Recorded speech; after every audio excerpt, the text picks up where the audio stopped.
Hello दोस्तों, JIB CIB का syllabus change हो रहा है और बहुत ही बड़े बदलाव किए गए हैं। लेकिन ये बदलाव कब लागू होंगे इसके बारे में और वो कौन कौन से चेंजेस किए गए हैं इस बार सिलेबस में, और आईआईबीएफ क्या चाहता है आपसे कि उसने इस सिलेबस को बदल दिया। तो आप जैसा कि देख सकते हैं स्क्रीन में, इस पहले ही पैराग्राफ में उसने बताया है कि जो टेक्नोलॉजिकल चेंजेस हो रहे हैं, पैराडाइम शिफ्ट हो रहा है, न्यू बैंकिंग टेक्नोलॉजी आ रही है, नया बैंकिंग स्टाइल हो रहा है, उन सब रेगुलेशंस को देखते हुए अब आपको कॉन्सेप्चुअलिटी पे बहुत जोर देना है। बेसिक कॉन्सेप्ट आपके बहुत अच्छे होने चाहिए। आप कितना रटते हैं इससे कोई मतलब नहीं है। तो ये पूरा वीडियो जरूर देखिएगा। इस वीडियो में मैं बताऊंगा कि कौन कौन से चैप्टर वो इंक्लूड करने वाला है इन टॉपिक्स के अंदर में। अभी हालांकि ये कहना बहुत आगे की बात होगी, लेकिन फिर भी जो मेरा अपना एजम्पशंस है उसमें कौन कौन से टॉपिक इंक्लूड करेगा और आपको कैसे स्ट्रेटेजाइज करना है कि जिससे कि आपका ये पेपर आराम से न्यू सिलेबस वाला निकल जाए। लेकिन इससे पहले कि न्यू सिलेबस लॉन्च हो, उससे पहले आपके पास 3 मौके हैं। अगर आपका जेआईबी और सीआईबी का एक पेपर, 2 पेपर या कंप्लीट नहीं हुआ है तो आप इन 3 मौकों में कर लीजिए। यह आपके लिए बहुत ही अच्छा रहेगा। उसका कारण मैं आपको बताता हूं। उसका कारण यह है कि अभी आपको केवल 3 पेपर क्वालिफाई करने होते हैं। आगे आने वाला जो न्यू सिलेबस है उसमें 4 पेपर आ गए आपके, और एक सब्जेक्ट का ऐड होना। अभी उसकी बुक पब्लिश नहीं है, उसकी बुक पब्लिश होगी, कब वो आएगा, उसका पहला पैटर्न एग्जाम का कैसा होगा, ये किसी को नहीं पता। मैं आपको बहुत ही इंपॉर्टेंट सलाह ये दे रहा हूं, किसी भी तरह से अगर आप मेरा ये वीडियो देख रहे हैं तो जेआईबी सीआईबी इन 3 पेपर वाले में जरूर कर लीजिए, क्योंकि आगे आने वाले में आपके साथ प्रॉब्लम आ सकती है। और इस पेपर के कितने पेपर कैरीड फॉरवर्ड होंगे नहीं होंगे, वो 4 अटेम्प्ट वाला क्या कॉन्सेप्ट होगा, अभी उसके लिए आईआईबीएफ की पूरी गाइडलाइन आनी बाकी है। इससे पहले कि हम पूरे डिटेल सिलेबस को जाने, मैं आपके लिए एक ऑफर लेके आया हूं, और वो ऑफर है ऑनलाइन लाइव क्लासेस का, जो कि दिवाली का ऑफर मैंने कंटिन्यू कर दिया है क्योंकि ये न्यूज आई है। अब आपको लगेगा कि आप ये जो है नए सिलेबस से आने से पहले अपना ओल्ड वाले सिलेबस में ही जेआईबी सीआईबी कंप्लीट कर लें। तो जैसा कि आप स्क्रीन में देख पा रहे हैं, स्क्रीन में हमारा एक सैंपल दिखाया गया है। उस सैंपल में आप देखिए सबसे पहला जो फोल्डर है, उस फोल्डर में 2022 यानी कि जो हमारे इस जनवरी वाले फरवरी वाले एग्जाम है, जनवरी फरवरी वाले, उन एग्जाम्स के लेक्चर्स वहां मिलेंगे। उसके बाद आप देखिए ओल्ड रिकॉर्डेड लेक्चर्स एक फोल्डर है, उसमें हमारी जितने भी कॉन्सेप्चुअल क्लासेस हुई हैं, जो लाइव क्लासेस की रिकॉर्डिंग है वो वहां पर अवेलेबल है। आप वो उसमें क्या है, लाइव नहीं है, उसमें क्लास का लाइव है, क्लास रियल क्लास की रिकॉर्डिंग। और उसके बाद है मिशन, जो 2021 का हमारा बैच चला था, उसकी कितनी वीडियोस हमारे पास वहां अवेलेबल है, वो दिखा रहा है किस तरह से हम कोर्स को पूरा कराते हैं। तो दोस्तों आइए सबसे पहले मैं बात करता हूं जेआईबी और डीबीएफ के पेपर के बारे में। देखिए पहले इसमें 3 पेपर हुआ करते थे और अब हो गए 4 पेपर। तो कौन सा पेपर है, आप स्क्रीन पे देख सकते हैं। पहला पेपर है आपका Indian economy and Indian financial system. अब आप देखिए, आपको इकोनॉमी, जो कि आमतौर पर हम सीआईबी में पढ़ते थे, सीआईबी में एक मॉड्यूल होता था, वो यहां पे एक पेपर की तरह डाल दिया है। प्लस इंडियन फाइनेंशियल सिस्टम, जो कि प्रिंसिपल और प्रैक्टिस बैंकिंग का एक पार्ट होता था, एक मॉड्यूल होता था, उसमें से कुछ टॉपिक उठा लिए। सेकंड पेपर आपका principle and practice of banking, as such वही है जो पहले था। सेकंड पेपर में accounting and financial management for bankers.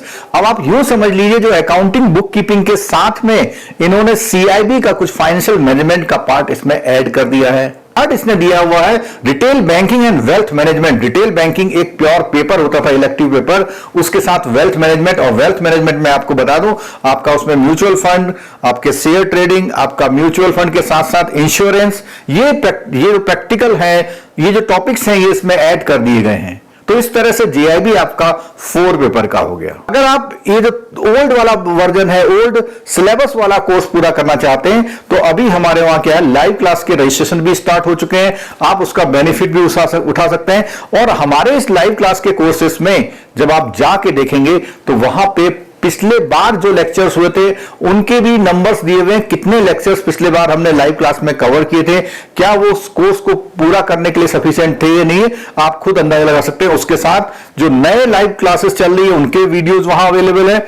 उसके साथ साथ जो हमारे जो हमारी अर्लियर रिकॉर्डेड क्लास हुआ करती थी व्हाइट बोर्ड पे, कॉन्सेप्चुअल क्लासेस, वो भी वहां अवेलेबल है। तो मटेरियल के नाम पे आपकी लगभग पूरी बुक वहां बहुत ही अच्छी कॉन्सेप्चुअलिटी से कवर की गई है। देखिए दोस्तों, जीआईबी का सिलेबस तो आपने देख लिया, और ये सिलेबस मैं कैसे कंप्लीट करा सकता हूं, मैं अपने बारे में बताता हूं।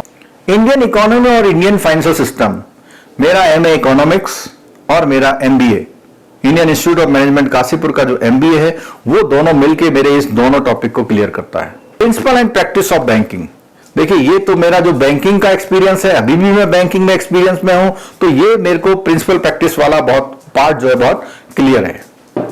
Accounting and financial management for banker, यहां फिर वही बात आती है कि जब मैंने एमबीए किया था तो उस समय अकाउंटिंग और जो फाइनेंशियल मैनेजमेंट है उसकी प्रिपरेशन करी थी। फोर्थ है retail banking and wealth management. तो देखिए रिटेल बैंकिंग की जहां बात आ रही है, तो इतना लंबा जो समय मैंने बैंकिंग में बिताया है, तो वो मोस्टली समय जो रिटेल बैंकिंग का था, और नए नए जो लेटेस्ट चेंज होते हैं, क्योंकि इस समय मैं एडमिनिस्ट्रेशन में हूं, तो जो भी आरबीआई की गाइडलाइंस है उसको हम फॉलो करते हैं, तो उससे आपको हेल्प मिलेगी। चलिए दोस्तों, अब बात करते हैं सीआईबी की। सीआईबी में अब 3 की जगह 5 सब्जेक्ट कर दिए गए हैं, यानी कि 5 पेपर। अब आप देख लीजिए कि सीआईबी को एमबीए बना दिया बिल्कुल।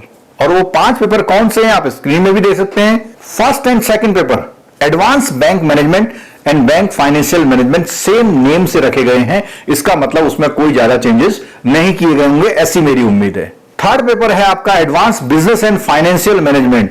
तो इसमें जो है फाइनेंशियल मैनेजमेंट के बारे में बहुत डेप्थ में दिया हुआ, क्योंकि कंप्लीट एक पेपर बनाया है, तो कम से कम 300 पेजेस की एक बुक भी जरूर पब्लिश होगी इनकी तरफ से। फोर्थ पेपर है banking regulation and business law. इसमें देखिएगा आप, जो जेआईबी में लॉ का पेपर होता था वो सीआईबी में कन्वर्ट कर दिया है।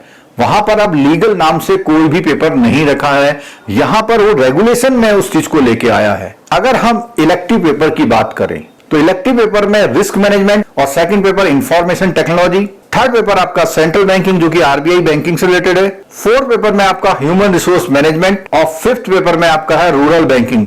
आप देखिए यहां से इलेक्टिव में रिटेल बैंकिंग हटा दिया, जो कि शिफ्ट कर दिया है जेआईबी में, और जेआईबी से लॉ का पेपर शिफ्ट कर दिया है सीआईबी में। तो दोस्तों ये तो टॉपिक्स के बारे में बात थी। अब हम इसको कैसे करेंगे, देखिए अभी भी मैं फिर रिपीट कर रहा हूं, आपके पास 3 मौके हैं, यानी कि जो मई 2023 का एग्जाम होगा वो उनका कहना है कि नए सिलेबस से होगा। इसका मतलब अभी आप देखिए जनवरी फरवरी 2022 में एक एग्जाम है, उसके बाद जून में या जुलाई में एक एग्जाम होगा, उसके बाद दिसंबर 2022 के आसपास एग्जाम, लगभग 3 एग्जाम आपको मिल रहे हैं अभी भी। अगर वो टाइम से होते हैं, कोई कोरोना वगैरह का इफेक्ट नहीं आता, तो 3 आपको अटेम्प्ट मिलेंगे। आपको 3 पेपर में 3 अटेम्प्ट में आप जो पुराने सिलेबस से अपना जीआईबी से भी कंप्लीट कर लीजिए। और इसके लिए कोई भी अगर आपको क्वेरी हो तो आप हमें व्हाट्सएप, जो हमारा व्हाट्सएप नंबर है, उसमें व्हाट्सएप नंबर से क्वेरी करके पूछ सकते हैं।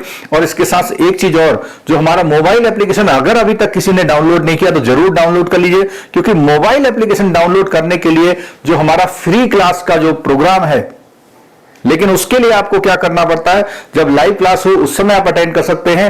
1 या 2 दिन तक वो लाइव क्लास अवेलेबल भी रहती है वहां पे। अगर आप उसको मिस कर जाते हैं तो हो सकता है वो लाइव क्लास आपको देखने को ना मिले। हमारा जो लाइव क्लास का कोर्स है, वो लाइव क्लास का कोर्स लगभग 150 क्लासेस में कंप्लीट होता है। और वो हम कैसे कर पाते हैं, जब हमारा एग्जाम पेपर आता है, उस एग्जाम पेपर के दौरान हम लोग काफी मेहनत करते हैं।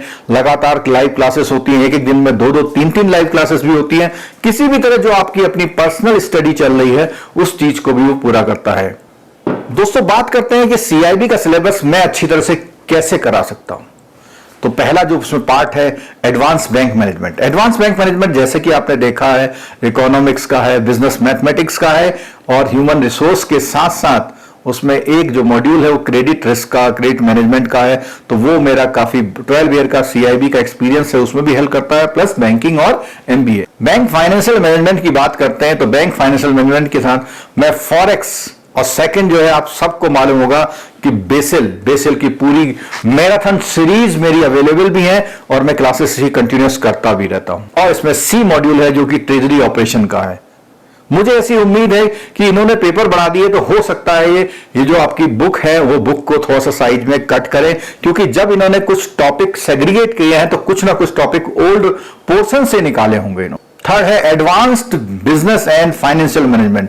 तो advance business and financial management की बात करें तो यहां पर फिर वही जो मेरा एमबीए वाला पोर्शन है वो जरूर हेल्प करेगा आपको उन चीजों के कॉन्सेप्ट क्लियर करने में जिसको पढ़ने में कहीं कहीं आप समवट परेशानी महसूस करते हैं। फोर्थ है banking regulation and business law. तो अगर मैंने एलएलबी किया हुआ है और मैं बैंकिंग बिजनेस में हूं और बिजनेस में हूं तो ये सारी चीजें मेरे को बहुत आसानी से आपको समझाने में कोई परेशानी नहीं होगी। और आप लोगों ने मेरे लॉ के लेक्चर्स देखे भी होंगे जो प्योरली लॉ से छोड़ के लॉ और बैंकिंग को मिक्स करके जो मेरी अपनी कॉन्सेप्ट डिलीवरी होती है उसमें आप लोगों ने काफी अप्रिशिएट भी किया है कई लोगों ने। और जहां तक बात करते हैं इलेक्टिव पेपर्स की, तो इलेक्टिव पेपर्स में रिस्क मैनेजमेंट में आपका पूरा बेसिल कवर किया हुआ है। Information technology and digital banking, यहां आपको राहत दी गई है। जो डिजिटल बैंकिंग का एक हवा था वो उन्होंने इंफॉर्मेशन टेक्नोलॉजी के साथ जोड़ दिया है। अब आता है इसमें सेंट्रल बैंकिंग। तो सेंट्रल बैंकिंग में जो आरबीआई की गाइडलाइंस हैं, आरबीआई कैसे बैंकिंग करता है तो उसके बारे में है। फोर्थ है आपका एचआरडी या ह्यूमन रिसोर्स मैनेजमेंट वाला, तो उसमें हमारा जो हम लोगों ने एमबीए में एचआरएम पढ़ा हुआ है वो हेल्प करता है। और उसके बाद है रूरल बैंकिंग। तो आजकल मैं कोऑपरेटिव बैंक से लिंक्ड हूं तो मुझे रूरल बैंकिंग में काफी कॉन्सेप्ट और भी ज्यादा क्लियर होते जा रहे हैं। नई नई गाइडलाइंस जो आती हैं वो मेरे सामने से गुजर रही हैं। क्वालिफिकेशन के साथ साथ मेरा बैंकिंग एक्सपीरियंस और 12 ईयर का डायरेक्ट एजुकेशन से लिंक मुझे हेल्प करता है कि मैं आपको अच्छे कॉन्सेप्ट डिलीवर कर पाऊं। और मैं हमेशा कोशिश करता रहता हूं कि नई से नए तरीका आपको बताया जाए जिससे कि आप जल्दी से जल्दी समझें। आजकल जो लाइव क्लासेस चल रही हैं पूरे इंडिया से लोग जुड़े हुए हैं तो मुझे उनसे इंटरेक्शन करके और चीजों का जो कॉन्सेप्ट जो डिलीवरी होती है वो और क्लियर होती जा रही है।